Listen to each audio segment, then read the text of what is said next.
Back in 2009, Epilepsy Ireland set up our Epilepsy Research Funding Scheme, and since then we've invested over €1 million in epilepsy research funding here in Ireland. We've invested money in a very wide range of epilepsy research areas, things like the genetics of epilepsy, the psychosocial aspects of epilepsy, sudden unexpected death, and also things like epilepsy stigma, family communications. The research has achieved basically the development of an educational app, How to Tell app, the How to Tell website and the How to Tell booklet.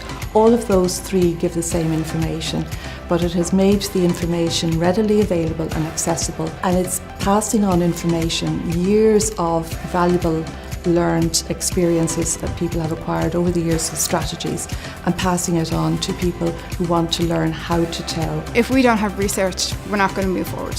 And epilepsy is one of those disorders that if you don't put the effort in, we're really stuck. We don't have any options about how to improve our life. The medication that we have at the moment doesn't necessarily work for everybody. One of the critical things that Epilepsy Ireland support has allowed us to do is to collaborate more and more with international groups. So research, be it in epilepsy or other conditions, is more and more becoming an international exercise. And the logic behind this is when you work together across borders on the same problem, you can do a better job because you've got more resources, more capacity, you can do more effective research. There are an enormous number of things which patients need us to do better as scientists and clinicians. There are still too many patients who fail to respond to current anti-epileptic drugs.